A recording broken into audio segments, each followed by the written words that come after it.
Mock the Week. I'm Dara Breen. Joining me this week are Andy Parsons, Ed Byrne and Maz Jupp, Chris Addison, Hugh Dennis and Jack Whitehall.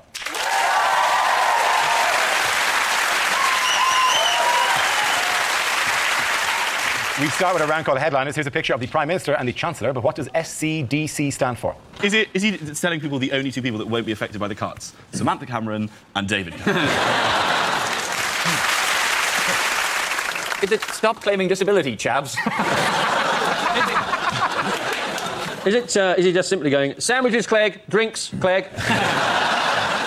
I'm not sure what the answer is, but there's certainly two C words there, aren't there? He's forgotten his hand puppets. This is a little act he does called Saint Cameron, Devil Cameron. Oh, I'm just an ordinary bloke, just cares about the common man. Oh, burn the poor. Oh, stop it, Devil Cameron. Stop it. Is it to do with, in fact, the child benefit cuts? Is that what it's to do with? Is it save cash, don't copulate? Is he quite simply saying, starving children don't care? Is it everyone he doesn't like? Socialists, chavs, dossers and the Chinese? He had a year out there. It didn't go well. I genuinely have to move to Chris.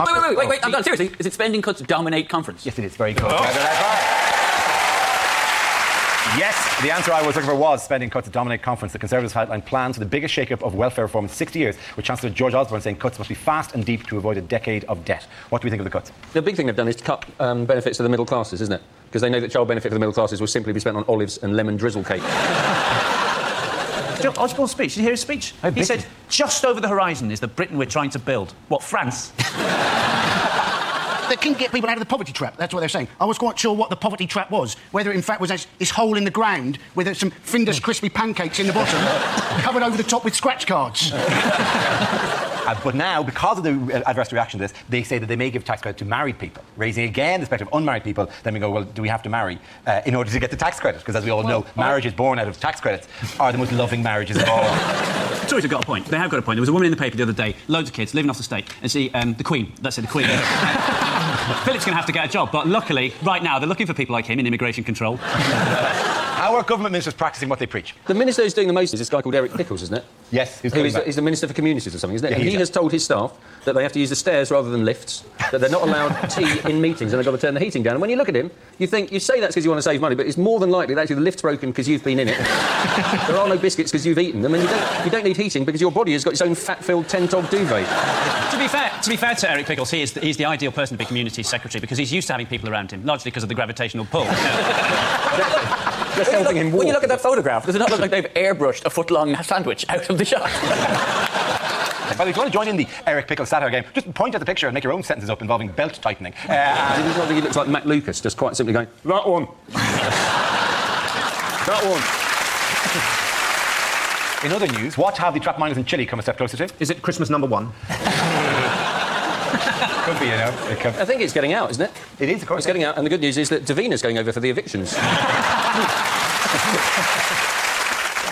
Actually, it's that the rescue pod has arrived, isn't it? The rescue pod. The thing that's going to pull them out has arrived. It's a lift. This thing is a lift, and it's got a microphone in it, so they can talk to the surface, and the surface can talk to them and say, we apologise for the cancellation of your lift service. I read that in there, that this thing that they're getting lugged up in is like a metal coffin. It said it had Wi-Fi access. So I think if I've been in a mine for 2 months, the last thing on my mind when I'm getting pulled up to safety is checking my emails.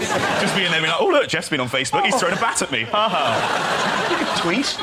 Tweet like, I'm in the cage, still in the cage. How depressing, though, if you've been in there for 2 months, checked your emails, and you found you didn't have any emails whatsoever. They've been told as well to lose weight for when they get taken up. It's like, how do you put on weight when you're in a cave for 2 months? It's like a coal mine. You're not going to suddenly turn around and be like, oh, look, I've just found it. It's a Greggs. You went for that. There's a fat vein here that we've been mining for a while. They're being fed down a big pipe, right? So they have a very restricted diet. Meatballs, anything that can roll, really. That's what they got.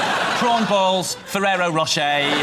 If they're still in there at Christmas, they're all getting a Terry's orange. Do you think, are they fed like hamsters are? Do they walk to the thing and then take the pellet and then everyone falls down and they go, I wanted the Ferrero Rocher, I got the meatball. Actually, they're building little cells for them to go into as soon as they come out of the ground to be checked up for, medically. And also, they've told they're only like little boxes, and they've said they can have 2 family members in there with them as well, just in case it wasn't cramped enough. After they've just spent ages cramped down a hole, we're going to bring it out and cramp you in another little box. Don't worry, we'll cram another couple of people in that just so you don't feel like too much of a sea change. Well, really, what do you expect to do? Just put out like a field for them just to run around in circles?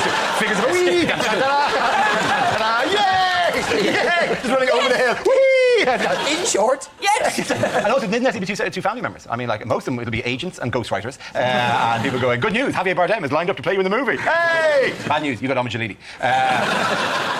They're going to give them actual financial training, aren't they? They are, They're giving them... And media training as well, yes. Yeah, you know, because, I mean, let's face it, you don't need to have financial skills if you're one of those Chilean miners. If you want to be financially secure, all you've got to be able to do is fill in an overtime form and you'll be laughing. They sent them exercise videos so they can slim down, so they fit through the hole. They sent them exercise videos, but the first one, they said, we don't want this one. The guy doing it is too ugly. Right?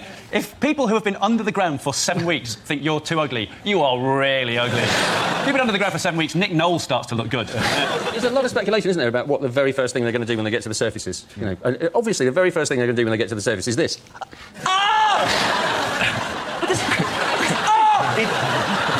burns! It burns! Okay, at the end of that round, the points go to Chris, you and Jack. Our next round is called Newsreel. We play in a recent piece of footage featuring people in the news and ask you to suggest what might be being said. This week's clip features Boris Johnson and David Cameron. Oh, tally-ho, look out, posh boy coming through. I wonder if there's any grub. I'm absolutely starving.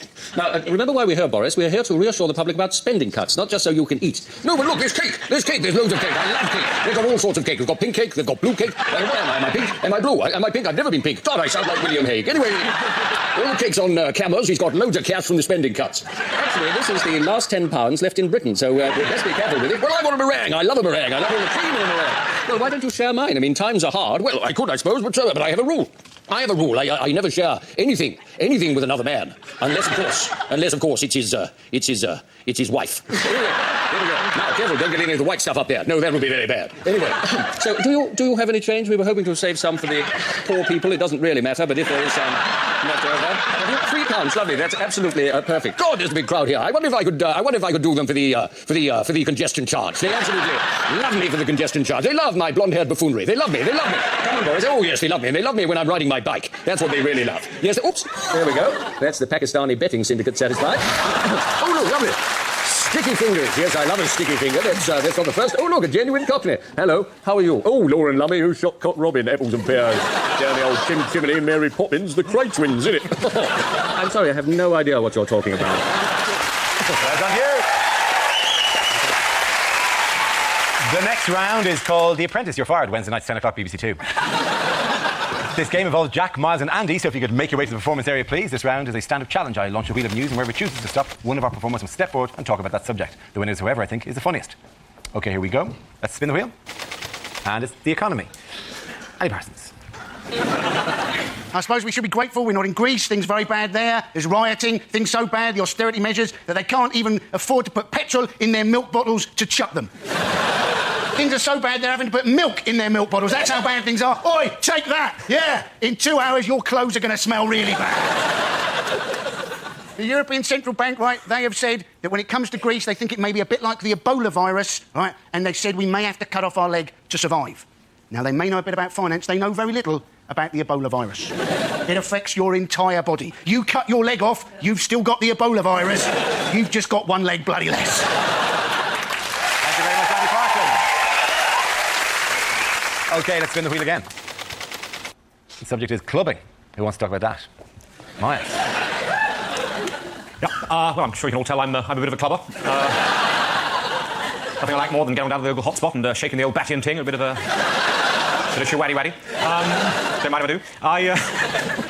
I have tried nightclubbing. It's not really my thing. I'm a bit too delicate, my system. I was in a nightclub recently. A fellow young raver danced up and shouted, "I'm loving it, loving it, loving it!" I replied, "I'm finding it all a bit noisy, People jump around like crazy in those places. At one point, my cup and saucer was knocked clean out of my hand. It's tricky. I mean, I've tried the dancing. That's not my thing either. I don't care if I haven't got sexy Latin rhythms. I've got a Latin A-level. Much more transferable in the job market. I was on the dance floor recently. A lot of my fellow young ravers were blowing whistles, so I joined in and gave a bloody good pop on my bugle. Unfortunately, that meant half the Bosworth Hunt came charging in across the dance. Pounds mistook 3 of the ginger students for foxes, and there was a hell of a mess. Thank you very much, Miles. Josh. OK, that leaves us with Jack. Let's see what you've been left with. Let's spin the wheel. The topic is health. I know what you're thinking. Yeah, that is my gun. So, We are in the midst of an obesity epidemic, and the people I blame, definitely, are the supermarkets, because I don't think they're doing enough, right? Like, you go into any supermarket now, you buy food. If you care about what you put into your body, you look at the nutritional information, you know, the little wheel of guilt that every packet has on it now. That lures you in, doesn't it? Like, you buy something, like ice cream. It's like, this ice cream only contains 5% of your daily intake of calories. You're like, oh, that's very promising, I'll buy and eat the ice cream then. Then you look up a little bit closer, above the little wheel of guilt, tiny white writing, 1/8 of a tub. Oh, you cheeky bastard. You're not allowed to do that. Put on the packet, whatever makes it sound good to sell the product, then make up a ludicrously unrealistic portion size, so I buy it like a twat. That's like Greg's going, this sausage roll only contains 2% of your daily intake of calories, if you lick it. It needs to be more. I think what the supermarkets need to start doing is putting warnings on their packets of food, like they do with cigarettes. You buy cigarettes, it's got a horrible picture of like a lung caked in shit. You're like, oh, I don't want to smoke that. You should do it with food. Tesco's on cakes should just have pictures of, I don't know, a really fat woman crying as she walks out of Topshop empty-handed. Okay, at the end of that round, what the hell? Points for everyone. Come on, sit back down here.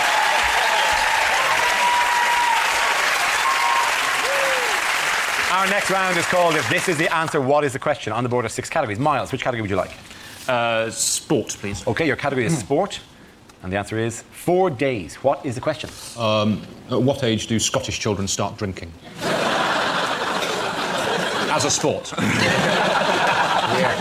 Is it the time it takes for light to travel around Eric Pickles? Is it how long after becoming president would Sarah Palin nuke Iran? How long can a Chilean miner make a tracker bar last for? Is it how long is classed as a quick go on the sunbed if you're a teenage girl from the Liverpool area? Is it if it took God 6 days to make the world, how long would it have taken him if he was Polish? Is it if Nick Clegg got kidnapped, after how long would it take someone in Downing Street to say, ooh, no one's changed the ink on this printer? Is it how long does a bag for life normally actually last? Is it how long did the Ryder Cup last? It is indeed. Well done, thank you very much. You did. The question I was looking for is, how long did this year's Ryder Cup last? For the first time in its 83-year history, the Ryder Cup entered into a 4th day of play on Monday due to bad weather in Newport in Wales. The delay to the event, which is won by the European team in a nail-biting finish, was caused by a succession of torrential downpours. Did any of you manage to tune into it all? I did manage to tune in. I tuned in whilst I was actually there because there wasn't any golf being played when I was in fact there. Turned up 9:45 a.m. on the Friday, just as play was suspended. £100 a ticket, no refund. The only bonus is that now we've mentioned it on this show, it is at least tax deductible. To be fair to Wales, and lots of people going, oh my God, people here are going, oh, how could you hold it in Wales? The entire country was being bucketed on, like. And in poor old Wales is going, hey, it's not just here, you know. It's not just the rain stops because it hasn't got the £4.60 change to cross the Severn Bridge. Like, it doesn't get to this point and just dump down here, right? £4.60. Things have changed since you went across the bridge. £5.50 now. £5? Oh my Lord, Wales, you are pricing yourself out of the market. The Americans had to buy wet waterproof clothes from the souvenir stand, basically. Yeah. They had to just buy just stuff. And even Tiger Woods, I'm sure, would go, what, 300 quid for a wind cheeser? You are taking the piss. It's ironic, isn't it? That's the one time in the entire history of the world where there wasn't a bloke standing there with a massive golf sale sign. They're all making a fuss, though, about, like, what is... I mean, come on, like, oh, we can't play golf because there's a little bit of water on the green. I mean, I played a course at Alton Towers. There was a windmill in front of the hole. I mean, try that. That is hard. Par 4. The whole course flooded. Think how much worse it would have been if it didn't have all those holes in. Did you think when you saw all the water on the course, did you not think, well, the water looks lovely, the sand looks lovely, but the red flags are telling me I can't swim? What other big sporting event got underway this week? This is the story that the Commonwealth Games has got underway. The opening ceremony, loads of drummers drumming, apparently just to mask the sound of actually the people who are building the rest of the stadium around the outside. And there was fireworks, which weren't actually fireworks, just somebody plugged in one of the scoreboards. What was it? But do you remember the centrepiece? What was the centrepiece was? A big helium balloon. It was the world's most expensive helium balloon, which floated up, descending down, and then they burst it. Everyone was out to suck in something, and all 65,000 people went, welcome to India!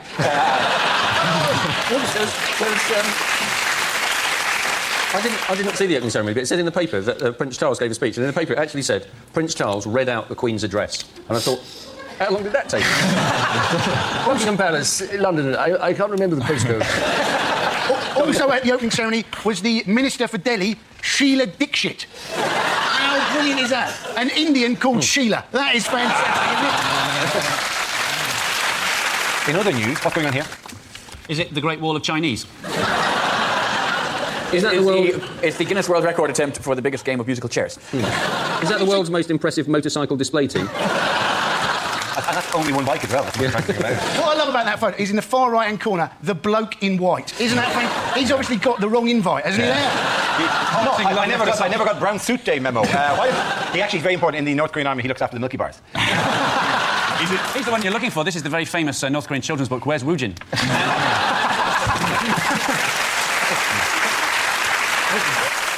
You thought your version of Guess Who was hard? Does he have black hair?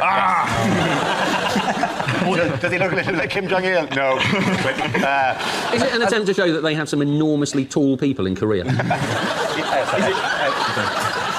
As a stand-up comic, I just look at that and think, ooh, tough crowd. Yes, this is the unveiling in North Korea of Kim Jong-il's son, Kim Jong-un, which looks definitely like Kim Jong-un, who's been unveiled for the first time in his adult life. Unveiled to the world for the first time in his adult life and is reportedly referred to as the young leader. Is it a North Korean magic eye picture? If you defocus your eyes, you can see a dolphin being oppressed. My favourite moment of the whole World Cup was watching North Korea play Portugal on BBC Three, and throughout the entire game, there was a little caption in the top right-hand corner that just read, "Press red button now." I thought, don't tell them that. Do you not think, everybody, that Kim Jong-il is beginning to resemble Bono quite a lot? A sort of weird little man with dyed hair and sunglasses, continually spouting dreams while the rest of his countrymen wish he'd just shut up and die. I think they're very good live, actually. They're a word against them. They're very good at Is it the first publicity shot of the acrobatic troupe that won Korea's Got Talent? I'll tell you what they're not called. They're not called Diversity. At the end of that round, the points go to Miles, Ed and Andy. Now we come to scenes we'd like to see. So if everyone can make their way over to the performance area, I'll read out this week's topics and then we'll see what our panelists can come up with. OK, here we go. The first subject is lines you wouldn't hear in a TV detective show. The suspect has got a gun, but it's OK. Gaz has arrived and he's brought chicken and a fishing rod. I'm not doing it. This is a midwinter murder. It's freezing. It's not in the contract. And as you can see from the samples we've taken that we've scraped from under her fingernails, she was manky. He were a policeman that got hit by a car and thought that he'd woken up in 1970. He were wrong. It were present day. This is CSI Hull. Sergeant, if you look closely, there are semen stains all over these bed sheets. Let's book into the Holiday Inn instead. Poirot, you've done it again. You've bored me shitless for the last 2 hours. So that's it. At the end of a 3-month investigation, that is it. It's Colonel Mustard in the living room with a lead pipe. Inspector, has anyone ever said that you look an awful lot like David Jason from Only Fools and Horses? Yes, Miss Marple, we've had the lab results back, and it's very interesting. Actually, it's thrush. He fits the profile. This is going to be a really boring episode of Hole in the Wall. You're probably wondering why I've asked you all to gather here in the library. Sorry. Probably wondering why I've asked you to gather in the library. It's the TV presenter Noel Edmonds. Have you any idea why he was killed? It's the TV presenter Noel Edmonds. Ken Stott is Detective Inspector David Sod in Sod's Law. Well, we know now who's responsible for the killing. It's society, yeah? Yeah, you want to think about that, The body is that of Eamon Holmes. We may need a little more chalk. OK, the next topic is unlikely things to hear from a sports commentator. So just 18 metres to go and the building of this running track will be finished. And Ricky Hatton there, bleeding heavily from the nose. This boy really knows how to party.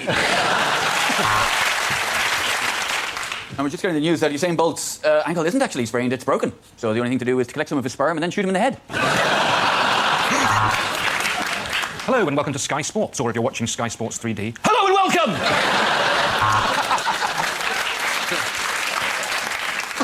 The smack of leather on willow as Sue Barker walks into a tree. Meow! Meow! Meow! The race hasn't started yet. I've just got a bit of a problem. All of the drivers have their own little good luck rituals. This one's brought a tiny good luck troll. Oh, no, that's Bernie Eccleston.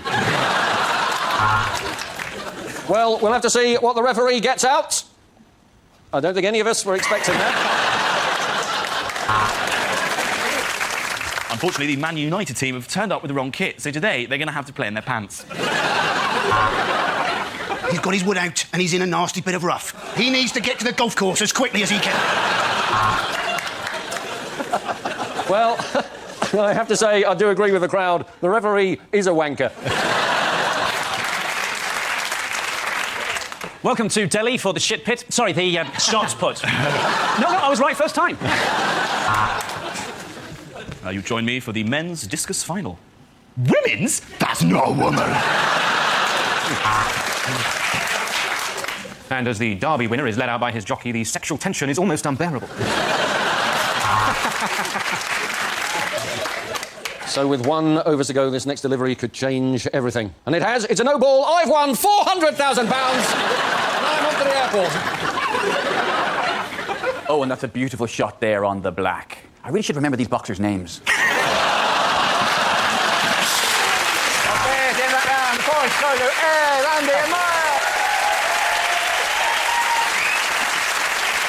And that's the end of the show. This week's winners are Chris Allison, Hugh Dennis and Jack Whitehall. Commiserations to Andy Parsons, Ed Byrne and Miles Jupp. Thanks for watching. I'm Dara Breen. Good night. Terry Wogan guests on The Rob Brydon Show tomorrow night at 10. No pressure there then, Rob. And there's more panel show comedy on BBC Three now. Simon Bird hosts The King is Dead.